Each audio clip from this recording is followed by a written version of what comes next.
What's up, automotive assholes? My name is Mike and this is Wrenches and Wenches. Today I'm going to be doing a little bit of work on my car. I'm going to be replacing driver's side mirror, driver's side headlights. I'm going to be replacing the front bumper cover, and I'm going to be replacing the driver's side fender panel. Now we need to jack it up and get this bitch on stands. These are each 3-ton stands. Even if you had 1.5s, that would work, but the 3 tons, it's just added security. Got a 1.5 ton racing jack. I think it's about like 80 bucks at Harbor Freight. Most cars come standard with a scissor jack, and if you've ever had to use it, it's just the worst.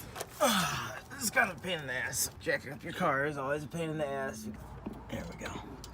Alright, so now that that's done, that's pretty much the hardest part. Now I'm going to be taking out my tools. I've got this Husky 107-piece mechanic set, a lot of sockets. So the first step that I'm going to be doing, I'm going to begin to take off bumper panel. Once I take that off, I'll be able to take out the headlight and then the fender panel. I'm going to be starting off with a 7.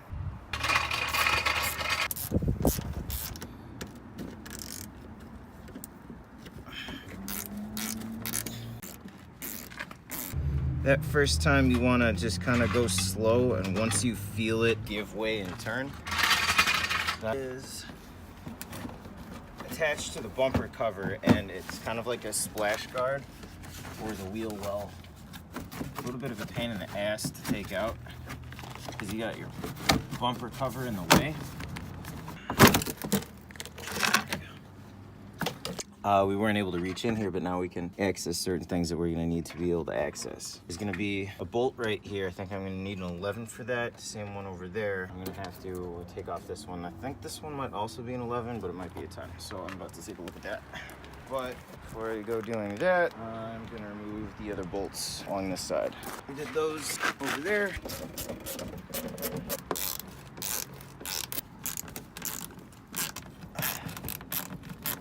So on these particular types of cars, this one was already pre-cut. As you can see, it comes up to this point here.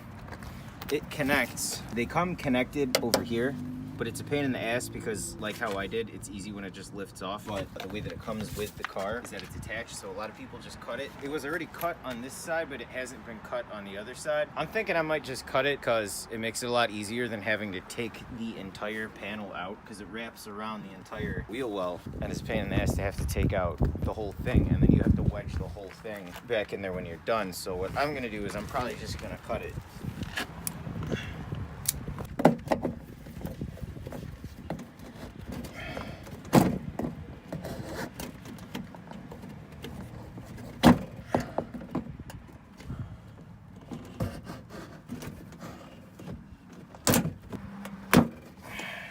Taking this side out is going to be a little bit more of a pain in the ass. Reason for that is that there's going to be a couple components in the way. Primarily, the main difference is that you got this. That entire tank hangs down. Now, obviously, your windshield wiper fluid, while convenient, having the ability to spray your windshield isn't a necessary component for your car to drive. But I'd rather not cut it out. So I'm just going to try and gently move it out of the way. This is your splash guard. It kind of helps keep water out of the radiator. It's not a necessary component, but they're just held in by 3 of those little push pin clips. Those are also a little pain in the ass to get out. I'll show you how to take those out. These 2 clips right here are what hold in your headlight. So it's real simple. You just pull them up and then right out. Removing the headlight on an 02 Impala is super simple. After you pull those 2 clips, headlight pulls out, and then you've got this right here. See that right there? That little clip, you're gonna pull it back and then just pull that out. The reason why I'm removing the bumper cover, usually you want to pull the headlights first, but the problem that I've got over here is that in the way that it was dented, I can't actually pull it out. And then there's a couple other things. This bracket is cracked right here, and this is bent a little bit here as well, so that's what's been giving me some major problems as far as pulling this headlight out. The other thing is I'm going to want to just rip this thing out, but I have to be gentle because it is still attached to this, and I don't want to fuck up the wiring, because if I do, then putting a new headlight in, it won't get any power. I'm gonna have to rewire it. And as I was explaining before, the main issue that I have here is that I've got my windshield wiper right there, and I've got these components here. I'm gonna have to be pretty gentle about it, but I don't actually need to remove them from the car to pull off the bumper cover. First thing is you want to undo these panels down here. Pull it free out here.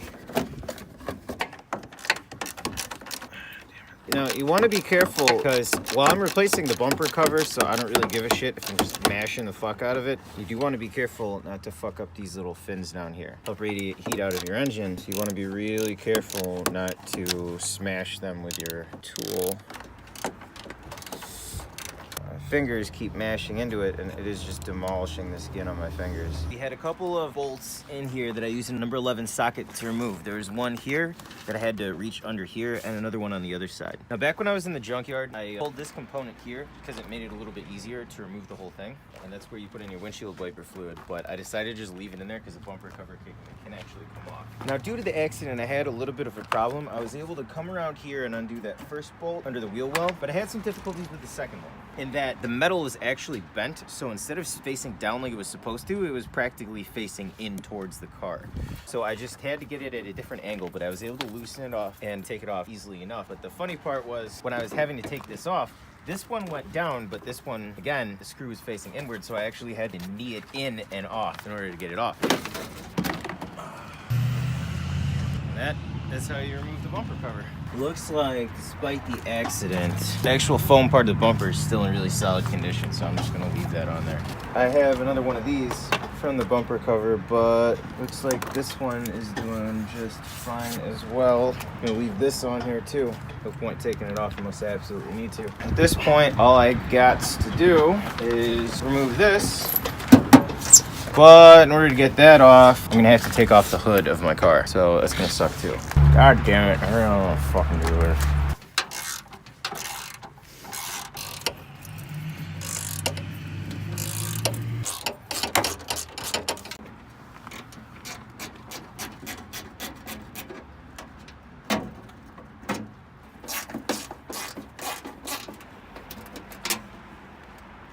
So I was able to get my fender panel off. It gave me some trouble. A lot of time was spent experimenting with various bolts because of the damage that it took in the crash. But I was able to get it off. In order to pull it, I had to take this assembly that helps to keep the hood up. I had to take that off because down here it was actually already still attached to the fender panel. Now most of it came off easily enough, but on these kind of models of cars, sometimes you have to kind of play with it back and forth until it weakens the metal enough for you to take it off. Luckily for me, it all happened to break cleanly enough. As you can see, for this part here, you can unscrew a screw and you can ratchet off a nut or a bolt. There's nothing on this side, and it was secured there. So I had to fuck around with the metal for a bit to get it loose, and that was kind of a pain in the ass. What I'm gonna do is I'm gonna explain step by step what I'm gonna be doing to put the fender panel back on, and then you'll understand how to take it off by simply going in reverse. But right now, in order to work on this, I'm gonna need the hood up. That involves me having to put this on, but this has to go over the fender panel. So I'm just gonna pop this on real quick, pop in a screw,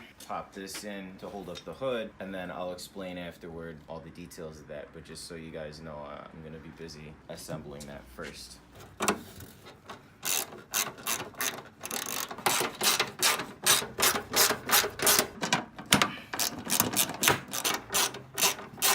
As I explained before, this part I had to bend back and forth to get it off. I had to do it on my fender panel and this one when I was at the junkyard. So I gotta bang it back into position.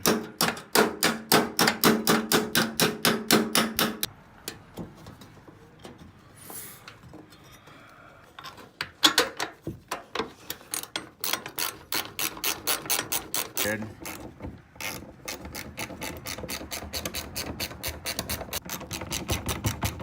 Now that we finally managed to get the hood into the order that it's supposed to be in, I had to pop this guy on. And the way that you actually do that, as you can see, over here and over here, there's a little bit of a divot. When I put it on over that, you're gonna see that you wanna take a flathead screwdriver and pry it out. Be warned though, it's just gonna shoot out like a champagne cork, and I almost lost that actual component. Luckily, I found it, and now I can put it back on. 10mm socket with a 3-inch extension down here.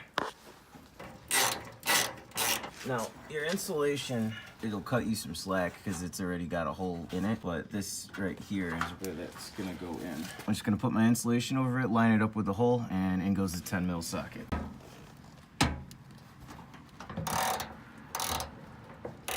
So now I'm gonna be putting on the rear splash guard, and then I can begin to put the bumper cover on. Kind of a pain in the ass with these. You gotta kind of get it up and behind, kind of align it and thread it in. Now these are 7mm bolts. With these 7mm bolts, there's gonna be quite a few of them when it comes to the bumper cover, but only like 3 when it comes to the fender panel. Second one's right here. I'm about to tighten that one up. There's a third one down here.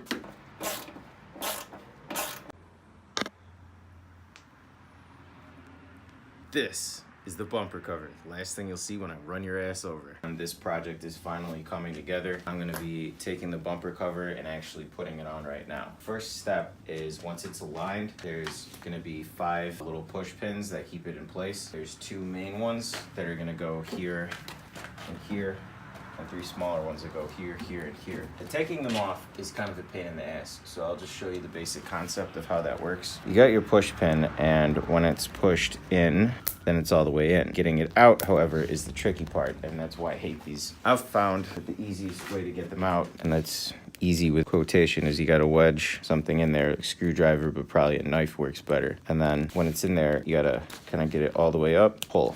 If you're at the junkyard, the thing about it is nobody gives a shit, so you probably almost better to just completely cut it off, and then it'll come free. That's how you get those out. I'm gonna lift this bastard on, pop in my push pins, and then it's time to start wrenching on the rest. You always want to make sure that you align everything nice and good before you start on that. 2 main ones on the side here.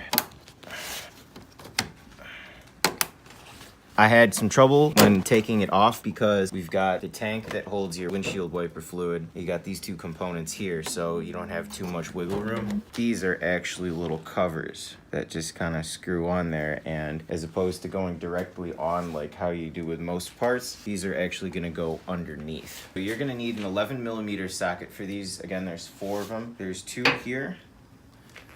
The first one is going to be, you can see this right here. It's gonna be underneath, so you're gonna have to kind of feel around for it. The second one, I don't know if you can see it. Second one is, you can see both of them here. So we're just gonna line them up, and then I'm gonna thread it on, and then I'll be able to go to town with my ratcheting wrench. It's always easiest to thread everything on a particular section that you're working on, everything first. That way, all you have to do is just go on and tighten or loosen whatever you're working with. So this is our splash guard. This is gonna go in, and it's gonna attach to the bumper cover, and it's also going to meet up right over here with where the splash guard that goes behind the fender panel matches up. So I'm gonna be putting that in. There's 5 7mm bolts. There's one here, and then another one down here. And then I'll just show you on the panel because it's a little bit easier. But they correspond to the curvature down there of the bumper cover. There's one here, here, and here. And of course, with these kind of splash guards, you want to make sure before you start wrenching that they actually go in and behind the metal. It's a little tricky because of everything else that's in the way. So you just kind of figure it out. You don't want to force it too hard because you don't want to bend the metal, because when it comes to these bumper covers, they're just pretty cheap.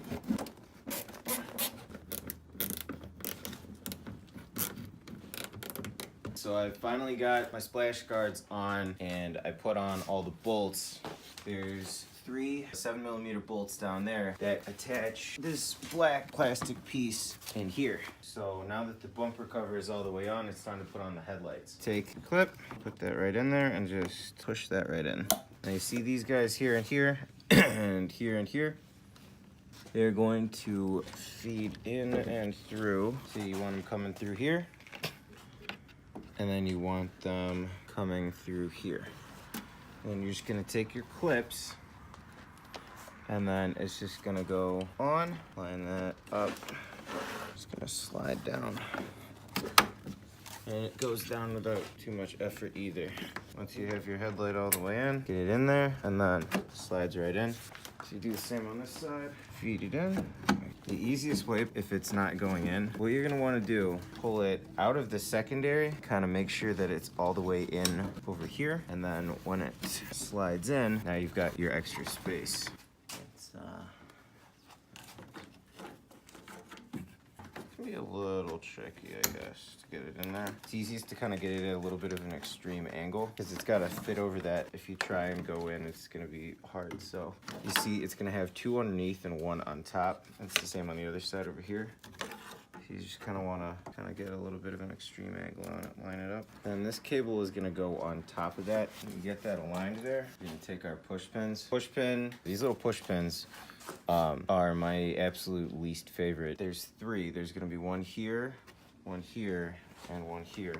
And they're going to be the exact same as the 5 that you found here. I mean, these 2 have the little rubber to help when you close your hood. The same concept, and they're interchangeable. I only have 2, but this splash guard itself is an unnecessary component. Your car will definitely run without it. All right, folks, so thanks for watching. Just be sure to smash that like button, hit subscribe. If you like the content, I'm gonna be posting a whole bunch of how-tos to my channel. Once again, that is Wrenches and Wenches. Fixing up my car, that's the game. Stay tuned, and I'm gonna have a whole bunch of new content coming your way. Deuces.